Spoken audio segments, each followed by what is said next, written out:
Good morning. I'm gonna take you guys out with me today. I've got my harvest basket and I am going to grab the tomatoes. It is absolutely time. I was out here yesterday and there are a bunch of red ripe tomatoes on the vines. They're ripening so slowly this year. Like it's September and it's just starting to happen, which is crazy to me because usually it's in like, I think early August, mid-August, but this year it's super late. So gonna just go down and we can pick some tomatoes together and chat. Today, my friend, she's coming over today to teach me how to can green beans. And this is pressure canning. I think I talked to you guys about this in my last video that I uploaded. And I'm very excited because, like I said before, I've water bath canned, but I've never pressure canned. And it's very intimidating because it's like, I don't know, you just don't want to do it wrong. And you want to make sure that all of the steps are being followed so that the finished product is safe to eat. Got some scarring on the top of this guy from what? I don't know. We've got a volunteer tomato plant over here. Look at this guy. This guy just found its home over here. And we've gotten so many tomatoes from it. Look at this.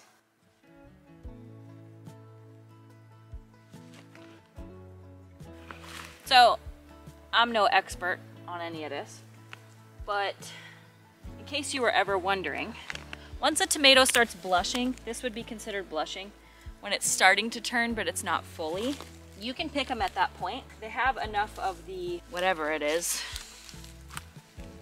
chemical in them that they will continue to ripen on your counter. So once they've started blushing, if you're concerned with pests or something getting your tomatoes, you can pick them at that point and they'll ripen on your counter. I do not know the variety of these tomatoes. I planted a whole bunch. I think these are Tommy Toe. If I'm correct, I think these are Tommy Toe tomatoes, and they're great. I love them so much. They're in between like a, I don't know, like a Roma size and a cherry tomato.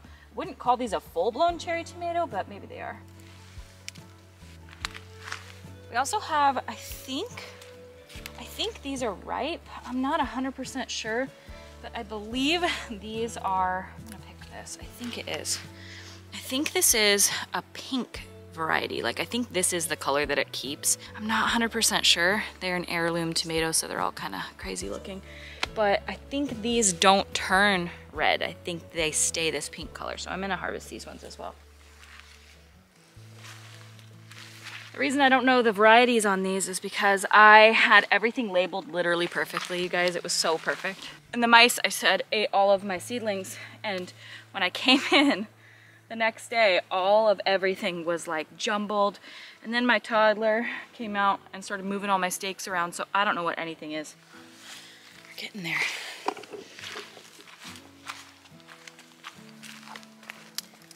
So with these tomatoes, what I've been doing is I take them and you can like quarter them when they're like this size.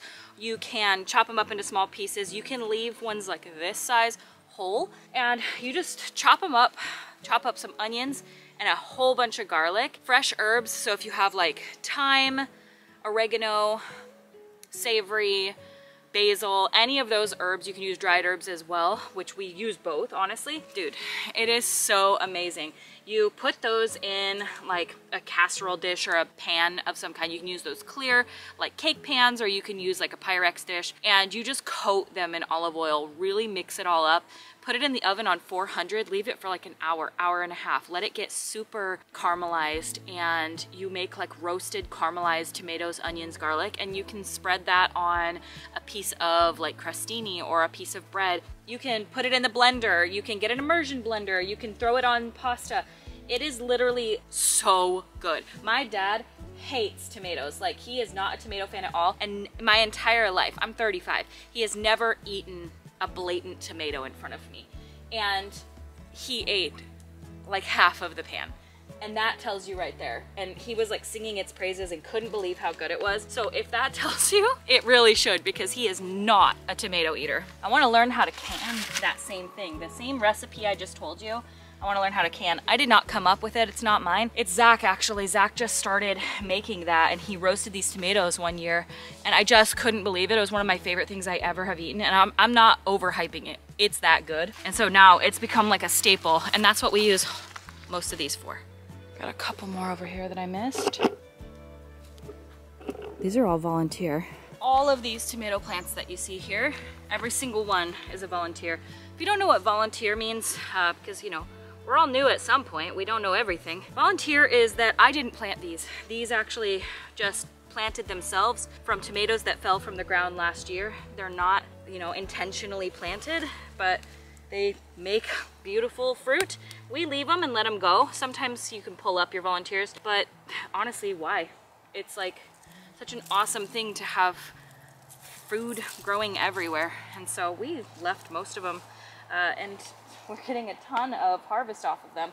This is a variety called Barry's Crazy Cherry tomato, and Barry's Crazy Cherry is so cool because it grows like grape clusters of this yellow cherry tomato, and they are so delicious and prolific. Like, you can't even believe the amount of tomatoes that grow on a Barry's Crazy Cherry. They're just so overwhelmingly prolific in the best way. That's what you want. All right, so here is our tomato harvest from mid-September. And there's still a ton of green tomatoes on the vines, so we're gonna get a whole bunch more. If you don't have a plan for your tomatoes right away, and you're like, I don't know what to do with this and I don't have the time, just literally take these, pull the stems off, and you can throw them straight into a freezer bag. They freeze really well, and the cool thing is that when you freeze them fresh like this, when you go to take them out and use them in like a sauce, or when you go to make anything out of them, the skins peel immediately off and are like super easy to remove. You can also do a thing called a core and score, which means that you score the bottom of the tomato in like an X shape, and then you core and take out like this part, the green, and this whole core part. You don't have to do that, but then it makes it easier to process later because the skins will pop right off and then you don't have to remove that core later because it's kind of like woody and not something that you want to eat. So yeah, you can do that with it, but these freeze really well, and so you can save them for like next spring and make sauces out of them as needed. That's kind of what we've done. We had a free, maybe like 6 freezer bags full from last year, and you can just use as needed throughout the winter or whenever you just want to make a tomato sauce. It's really easy to make a tomato sauce. I think I kind of overthought it for a long time, and I was like, I don't know what to do. You got to remove the seeds. You don't have to remove the seeds. It's a you preference, and I don't care. They don't bother me. I don't think they taste weird. They're a little bitter, but nothing that I can't handle.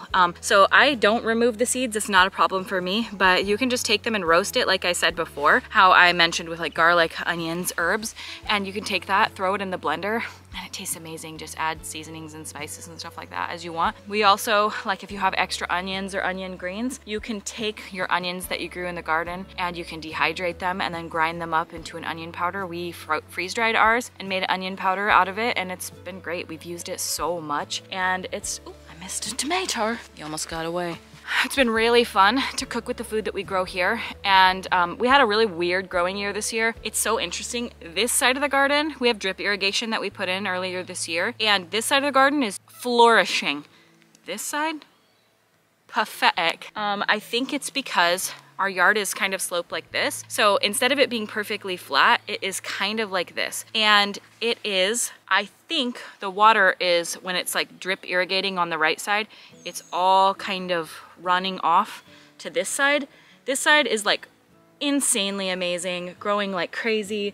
Everything looks awesome. Everything is huge. This side, all of the tomatoes are really spindly. They kind of look yellow. They produced nothing. Like, it's really interesting. So we're gonna need to get this drip irrigation figured out for next year. We may have some kind of system. I don't know exactly how we're gonna do it. Maybe this side will run twice as long. I don't really know what to do, because we were hand watering last year and that was fine, but I don't really see where the difference would come in, especially because it more deeply waters, but you can absolutely see a huge difference. And maybe it is that we'll grow more dry things over here, that things that don't prefer as much water, and over here things that really love it. We did a lot of pumpkins and stuff on this side. I think next year we're not gonna grow our pumpkins in the garden because they take up such a huge footprint. I think we're gonna actually have a pumpkin patch. But we kind of ran out of time this year with building the chicken coop and the quail coop. We had to kind of prioritize those because our chicks were getting so big that we had to build those. And now that they're built and infrastructure is in place, now next year we can focus on cut flower garden, building our raised beds in different areas, fixing the drip irrigation in here, and trying to actually get like big really good large harvests of food, because right now it's like definitely supplementing our diet, and it's really awesome to grow this food just for our family, but it's not quite enough just to where we want it to be. We really want to, you know, grow at least 50% of what we eat, and right now it's probably like closer to 20. So yeah, that would be really nice if we could do that.